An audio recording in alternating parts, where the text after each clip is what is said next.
bienvenue sur A Dylan Story. Aujourd'hui, déjà, je commencerai par une merveilleuse nouvelle du mois de mai, puisque je suis papa d'un petit garçon, voilà, avec ma copine, on s'est fait ce merveilleux cadeau-là.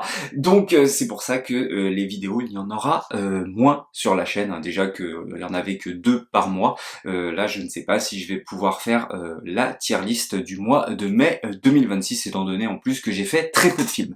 Bref, on se retrouve aujourd'hui pour le bilan achat, épisode 38, avec au programme du DVD, du Blu-ray série et surtout énormément de comics.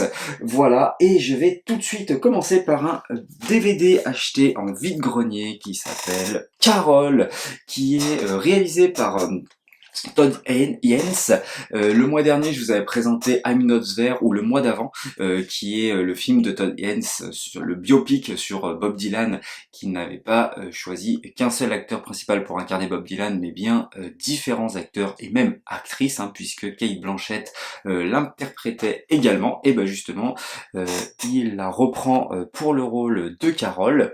Je n'ai pas vu le film, donc je vais pas pouvoir plus en parler, mais comme c'est un réalisateur que j'apprécie plutôt bien. J'avais vu May December avec Natalie Portman au cinéma l'année dernière. J'avais trouvé ça pas mal, mais sans plus. Il y a la critique sur la chaîne d'ailleurs pour ceux qui aimeraient la voir. Mais en tout cas, voilà, c'est un réalisateur qui, je trouve, ne fait pas des films formels. Voilà, il a toujours une proposition, donc c'est pour ça que je veux découvrir l'ensemble de sa filmographie. Et donc, c'est pour ça que je me suis procuré le film Carol, dont je vous en dirai pas plus puisque je ne l'ai pas vu. On enchaîne ensuite avec un film de Peter Jackson que j'avais en DVD import, c'est Brain Dead, et là c'est le Blu-ray import. Mais qui possède la version française, que ce soit les sous-titres, pardon, mais aussi la piste audio. Alors, il est vrai que les 4K se font demander, hein, ça fait longtemps qu'on les attend. Il me semble qu'il y a quelques rumeurs aux États-Unis pour des parutions prochainement en 4K, mais pour le moment, déjà, c'est seulement le territoire américain, donc on ne sait pas quand ça arrivera en Europe, etc. Même si généralement, évidemment, il y a la piste VF, ou au moins VFQ, donc la version française-canadienne, mais aussi peut-être les sous-titres VF, donc à voir. Mais en attendant, je me le suis procuré en Blu-ray, je suis tombé dessus par hasard, je sais plus comment, sur le Bon Coin, je crois. Alors n'achetez pas sur le Bon Coin, il y a des revendeurs. Achetez le neuf sur Amazon, il coûte 20 balles, donc le prix d'un Blu-ray. Par contre, j'ai reçu la jaquette défoncée, donc j'ai dû la changer. Voilà, j'ai dû les changer parce qu'elle était abîmée. Bref, un film d'horreur zombie très très gore, vraiment avec beaucoup de practical. Voilà, c'est pour ça que j'aime Peter Jackson. C'est vraiment très très fun. Il y a des scènes très drôles, notamment ça part très très loin avec un bébé et un landau. Donc voilà, et puis le petit plus encore une fois, c'est qu'il y a la piste VF, hein, pour ceux que ça dérangerait. Mais c'est vrai que ce film, même à voir en VO, c'est pas très très compliqué à comprendre et c'est pas très très grave. Bref, l'un de mes préférés films des premiers films de Peter Jackson, parce qu'on sent que là, il a un petit peu plus de budget que Bad Test ou que les Feebles. D'ailleurs, Feebles qui n'est pas en DVD, je crois qu'il y a seulement en DVD un port espagnol. Je sais pas le rapport de Peter Jackson avec les Espagnols, mais ils ont toujours un temps d'avance sur nous. Donc voilà pour Brain Dead, ou Dead Alive aux États-Unis.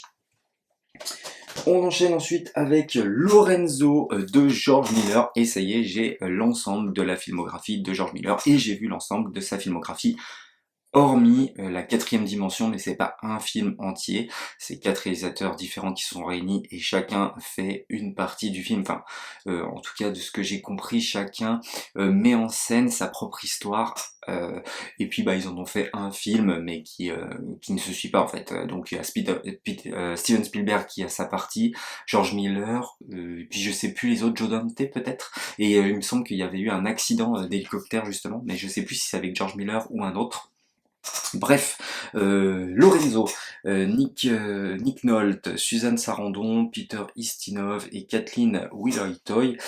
C'est un film qui va nous parler d'un petit garçon qui à l'âge de 5 ans va tomber malade d'une maladie incurable. En tout cas on n'a pas trouvé les remèdes jusque là et il lui donne 2 ans pour vivre et donc les parents vont tout faire, vont se battre pour justement qu'il ait la plus longue vie possible et puis qu'il tout simplement survivent et qu'ils retrouvent leur petit garçon qu'ils ont lâché auparavant. Donc le film est très très fort déjà parce qu'il commence aux Comores et on voit un petit garçon épanoui qui s'amuse, etc. Retour aux États-Unis. Et tout de suite, on va tomber dans la maladie, tout ça. Et ça va être un film très très dur, très bouleversant. Les deux parents, donc les deux acteurs principaux, Nick Nolte et Suzanne Sarandon, sont exceptionnels. Vraiment, ils sont touchants.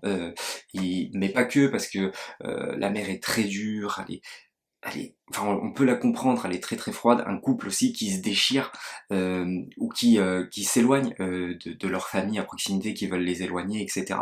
Bref, on voit à quel point quand un membre de sa famille est malade, tout peut se déchirer autour de nous et c'est des parents qui vont se battre. J'aime bien ce film et je vais en faire un parallèle avec Dallas Buyers Club. Euh, j'ai zappé le nom du réalisateur.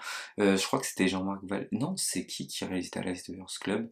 Je vais le noter là, juste là. Bref, Matthew McConaughey et Jared Leto. Matthew McConaughey qui tombe, qui chope la maladie du SIDA et on lui donne très peu de temps à vivre et en fait, par ses propres moyens, il va justement ne pas suivre les produits que lui fournissent la médecine des États-Unis, mais bien se les procurer par lui-même et il va vivre comme ça des années en plus. Ça me fait penser à Lorenzo, qui est une histoire vraie, ceci dit.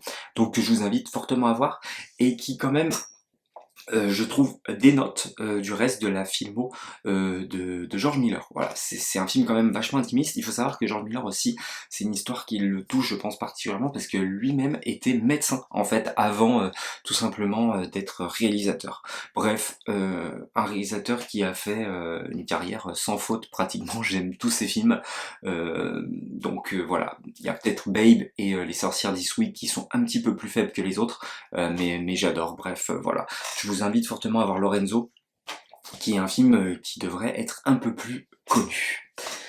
On enchaîne et on finit ensuite par le dernier Blu-ray, alors qui est encore sous blister, c'est la saison 6 de Flash. Évidemment, je continue toujours le Arrowverse, j'en suis loin de la saison 6, mais comme je vous le dis chaque mois, j'essaye de me procurer un Blu-ray du Arrowverse, puisque je pense que comme il n'y a pas eu énormément de ventes Blu-ray, en tout cas je pense pas qu'il y en ait beaucoup et les prix restent hauts, je pense qu'à un moment donné ils seront introuvables, donc chaque mois je m'en procure un, j'en suis qu'à la saison 2, de The Flash. Actuellement, je suis sur la saison 1 de Supergirl, qui je trouve est un petit peu plus faible que le reste du DCU, que du Arrowverse, pardon.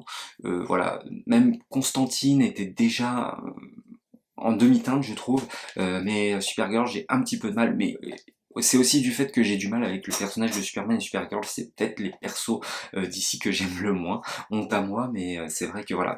Par exemple, mon préféré Superman, c'est Man of Steel de James Gunn, et de ce que je comprends des fans de Superman, c'est peut-être celui qui représente le moins bien Superman, de par du fait qu'il doit sauver les gens et tout ça, et pas tout détruire, faire attention. Donc voilà, bon, c'est comme ça, j'ai un rapport particulier avec Superman. Bref, saison 6 de The Flash, en tout cas la saison 2, c'est toujours aussi bien, aussi palpitant. Voilà, j'adore Grant Gustin, bref, tous les acteurs sont bons. Donc voilà, j'ai hâte de découvrir la saison 6 de The Flash, mais j'en suis encore loin. On enchaîne, et on en a fini d'ailleurs avec les Blu-ray et les DVD, on enchaîne avec les comics. Je vais tout de suite présenter ces deux-ci, Star Wars Dark Vador, La Purge Jedi et La Prison Fantôme. Et je les ai achetés parce que j'ai été hypé et j'ai vu la saison 1 de Dark Maul, que je vous invite fortement à voir sur Disney+. L'animation est vraiment de toute beauté. Et donc ça m'a donné tout simplement envie de me plonger dans du comics Star Wars. Et donc j'ai vu que ces deux-là étaient vraiment très très bien notés.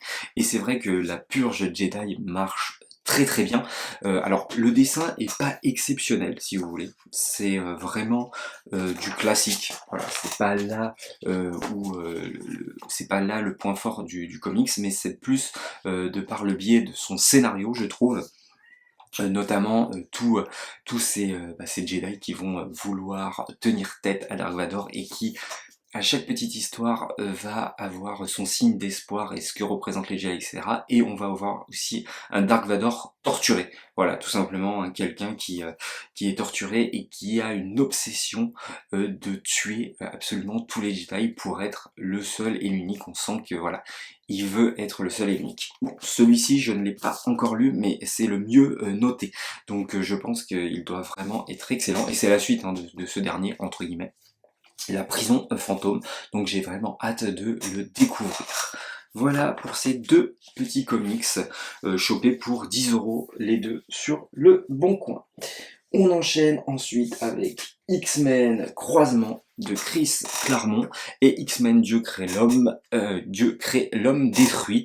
Ça c'est un classique hein, qui a inspiré X-Men 2 et qui est tout simplement, voilà, must have, dédicacé s'il vous plaît, par monsieur Chris Claremont. Et ça c'est juste la classe quoi. Donc venu pour l'événement du Festival Lumière X-Men 1, X-Men 2 en présence de Chris Claremont. Donc il faut toujours acheter, hein, malheureusement c'est la petite particularité. Donc comme il fallait acheter absolument soit lui, soit un Wolverine, je me suis procuré ce dernier, Claremont, Jim Lee, pardon. Jim Lee, dessinateur que j'adore, Batman Silence, etc. Excellent, et là puis on est vraiment sur des dessins à l'ancienne, j'ai adoré. Donc celui-ci je l'ai pas encore lu. Voilà, c'est un vrai classique, encore une fois, qui a inspiré X-Men 2, qui est peut-être le meilleur X-Men en termes de film. Je pense que c'est mon préféré de loin. Donc j'ai hâte de le découvrir. J'ai pas beaucoup de X-Men en comics, hein. J'ai juste X-Men l'ère d'Apocalypse, mais je suis un grand fan notamment des films et de la plupart des films. Je trouve qu'ils sont tous bons, hormis à partir de X-Men, les nouveaux mutants je crois, avec Apocalypse c'est raté, hein, surtout quand on lit le comics c'est encore plus raté. Il y a des choses bien mais pas tout, et puis le dernier Dark Phoenix, ils arriveront jamais à adapter Dark Phoenix. Donc ce comics déjà vraiment à l'ancienne, hein, les dessins de Jim Lee sont exceptionnels, on est vraiment voilà, sur un truc des années 80, enfin voilà, c'est magnifique. Euh, Même des années 63, je crois. Ouais, années 63, donc ça date hein, quand même. Voilà, faut dire, Jim Lee devait être tout jeune à cette époque-là. Les dessins sont exceptionnels. Alors, ce qui je trouve dommage, c'est que il y a tout un pan d'histoire vraiment très bien. Et en fait, d'un coup, ça part sur autre chose avec Magneto, et donc on n'a pas la finalité de cette histoire, je ne sais pas où on peut la retrouver, etc. Donc ça, j'ai trouvé un peu dommage avec ce dernier, X-Men Croisement, que quand même je garderai dans la collection parce que vraiment les dessins sont magnifiques. Donc voilà pour ce dernier, et encore une fois lui je l'ai pas encore lu, mais voilà, puis c'est fou d'avoir une signature d'un gars qui a côtoyé Stan Lee quoi, je veux dire, qui a travaillé avec lui, c'est complètement dingue. Voilà pour ces deux comics, et je finirai par deux énormes pavés que j'ai chopé neuf sur le Bon Coin à 100 €. Donc 50 € le comics au lieu de 70, c'est Immortal Hulk, c'est génialissime. Alec Inwing et Joe Bennett, les dessins de Joe Bennett sont juste exceptionnels. Hop, voilà, je vais vous en montrer un. Voilà. Et on est sur un Hulk en mode un peu horreur, réinventé, vraiment gore, un Hulk qui n'hésite pas à tuer, un Bruce Banner qui est tiraillé avec plusieurs personnalités. On est sur une réinvention de chaque personnage, notamment de l'Abomination, etc., vu comme jamais. On est sur un vrai hommage aussi à John Carpenter et notamment à The Thing, il y a de véritables références. Et puis en plus, il y a des couvertures à chaque fois de Alex Ross, s'il vous plaît. Les dessins sont magnifiques. Je ne l'ai pas fini encore, j'en suis sur un plan d'histoire parce que ce qui est bien avec les omnibus, c'est qu'ils n'oublient rien. Et donc il y a tout un chapitre sur l'absolu de Carnage que j'aimerais bien lire du coup maintenant. Donc association Hulk, Carnage, Venom, symbiote. Ça a l'air vraiment très cool, donc voilà, je l'ai pas encore fini, et donc comme je disais, j'ai chopé les deux tomes. Je rappelle hein, que Hulk est mon préféré personnage de Marvel, c'est celui dont je possède le plus de comics, tout simplement, entre les comics Maestro, Hulk gris, tout ça, j'en ai pas non plus 10 000, mais en tout cas c'est le perso que je préfère, avec peut-être évidemment Spider-Man, je dois en avoir pas mal aussi. Et celui-ci est encore sous blister, bon, blister commence à s'enlever, c'est pas très grave. Le tome 2, la suite que je n'ai pas encore lu, mais j'imagine qu'il doit être de la même qualité que ce dernier.